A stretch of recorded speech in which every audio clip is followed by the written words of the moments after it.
Hello and welcome back. I thought we'd have a swift look this week at the inclined piers I've used on the layout. I haven't used them quite as Try and Hornby have suggested.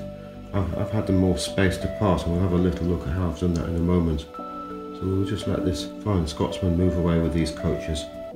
It's a very powerful model. Just see if she moves away without any wheel slip here. We'll just add some power. Ooh, look at that. Nice and smooth all there.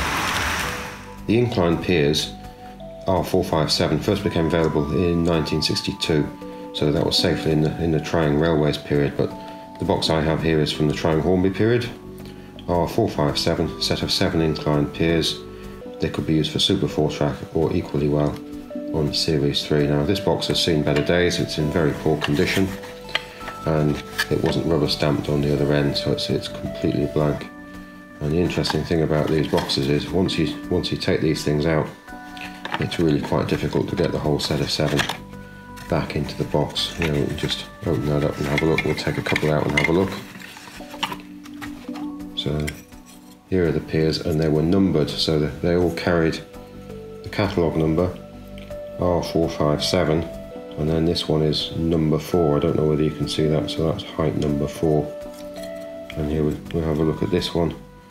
And we can just see in there, that's R.457, and that's height number 3. You can see along the bottom here, we've got built in Britain. I don't know whether we can just see that just along the bottom there. And then there were also high level piers, catalogue number R.453. And this is a box of 6 of them. Again, the box is in slightly nicer condition, and it's rubber stamped on both ends. And these aren't quite so difficult to get in and out of the box. We'll just have a swift look at here. Now these could be good to keep your railway running at a higher height, at the same level as the suspension bridge or the girder bridge, for instance. So if we just take one of those out, and we'll have a quick look at it. Here we've got Trying's name on here, and then we've got the catalogue number R.453. Now these are available from 1962 also, right through to 1972. The same as the inclined piers, and just like the inclined piers, they have little holes or recesses in the bases, so they could be pinned to the baseboard. So if we just have a look at this great instruction sheet here, this came with a set which I'll show you in a moment. It sort of suggests that each one of these piers needs to be spaced a single standard track, straight track length apart, so we get that incline right the way up to the girder bridge here, and the last part is bridged by the girder bridge there. So when you leave the girder bridge, you need the high level piers. It says here that typical arrangement provides clearance beneath girder bridge and high level track for trains on a lower level track, including phase 2 overhead catenary. Now I don't think that provides enough realistic clearance to run the catenary under either the high levels here or the girder bridge. Just have another look at that instruction sheet. That really is a fantastic thing to have, isn't it? They're very simple to attach to the track. You just space them apart. They're semi-flexible, and they just clip between the sleeper and the base of the rail there. They are quite fragile, and they do show up quite often broken with the little tabs missing there, but they're still usable.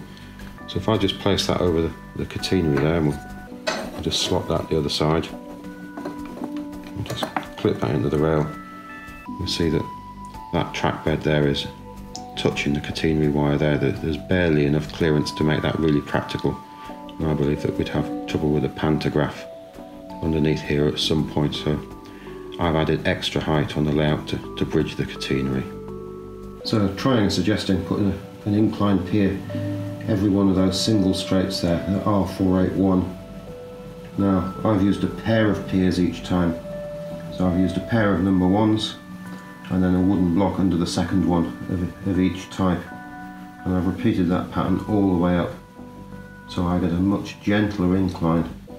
So as we see, as the track on the right runs out at pier number 7 there, mine goes on, and the incline stretches on for nearly 2.5 meters before I've had to use the high level piers, and I've got that obviously has to run into the curves on the layout as well.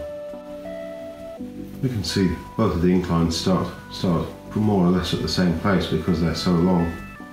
And we'll just follow this one around and see as it runs up. Now I do have some cardboard under some of them because of the chipboard I've used, and it has warped slightly. I found I've just needed to chop it up in places just to try and keep things level. But it sort of largely does what we were just talking about earlier. So a wooden chock, every one of those wooden chocks or blocks is approximately 6mm, and we follow it all the way up. And it runs all the way up there, right up to the suspension bridge there.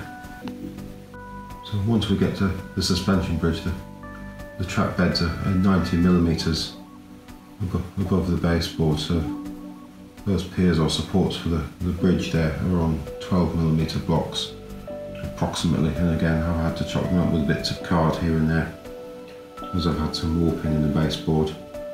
It largely does the job.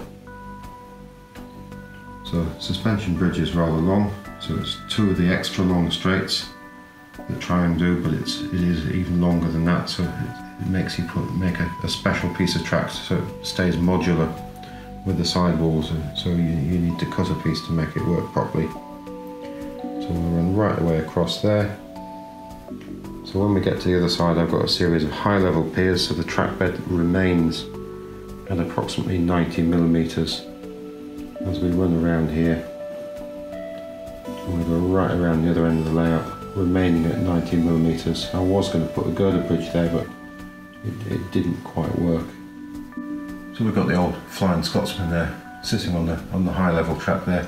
So they're all high level piers, and they're all on 12mm blocks. And we get to the flyover here, so it begins to lose height at one side of the flyover there. And if we come around the other side, we can see the catenary wire passing underneath there, and it loses height to here, and we're on a pier number 7 there with a 6mm block and a bit of packing. So we've got a really nice clearance of the old catenary there. Let's just drop the phone down here and have a look, see if we can see that.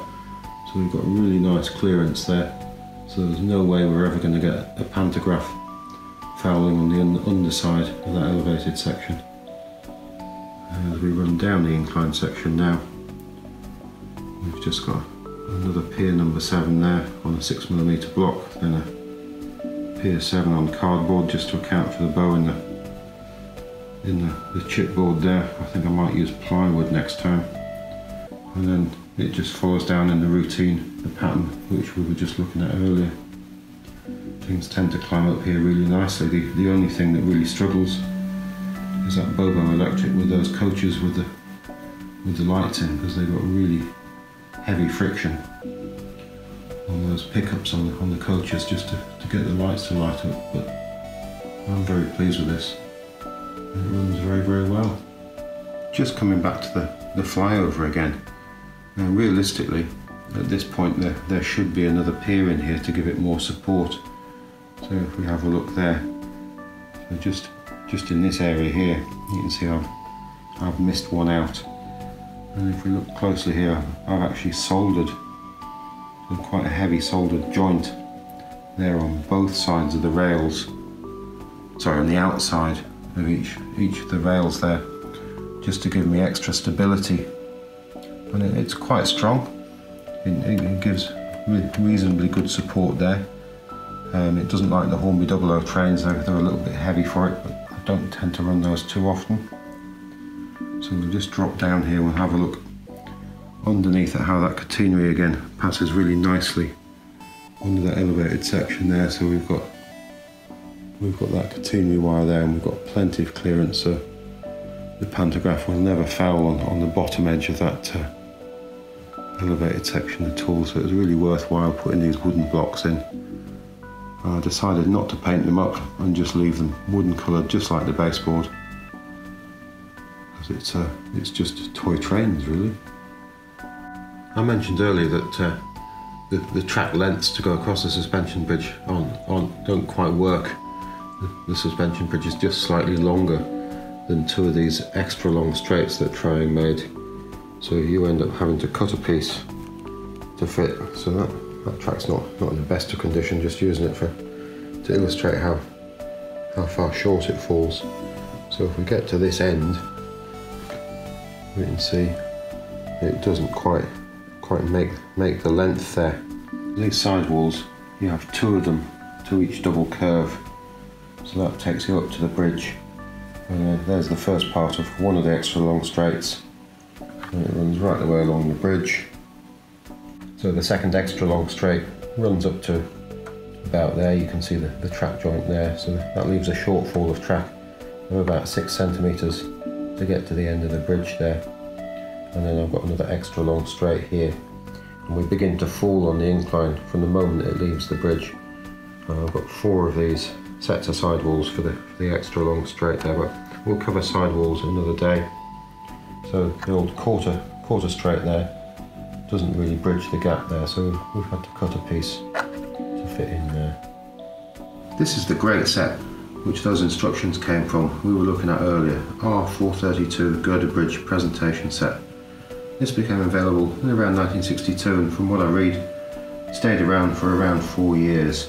And it's definitely from the trying railways period. Box has seen better days. It's got plenty of sellotape, it's been resealed at sometimes, but the contents are absolutely superb. Just looking at the other side of the box there, we've got some damage on the corners, the original staples to the cardboard there. And we've got the name and the R number again, and possibly the price in pencil there, 37 and 6. And just looking around the other edge of the box, we've got some damage on this corner too.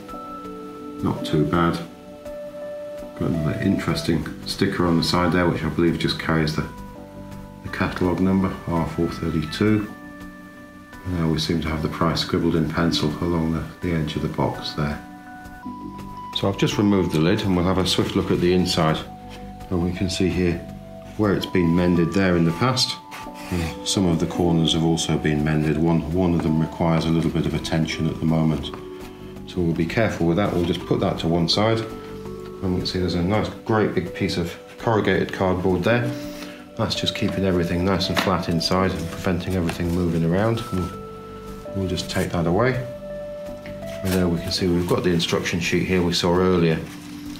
I think this was given out with lots of different items connected with bridges and inclines and so on. We can see all the listed things there, but the set we're interested in here is R432 girder bridge presentation set.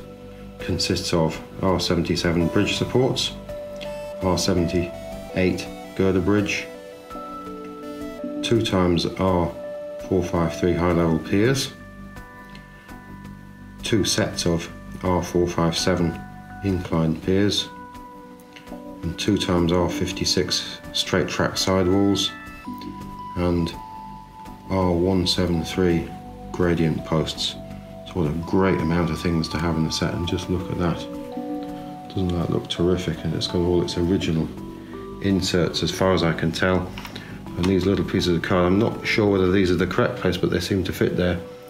And that just keeps the straight sidewalls in place there. So it's a really beautifully presented box. Now I'm just going to take these 2 pieces of cardboard, which seem to keep the sidewalls secure. Just pop those out of the way. Move that one out of the way, and we'll just have a quick look at the contents there. I don't think we'll pull everything out.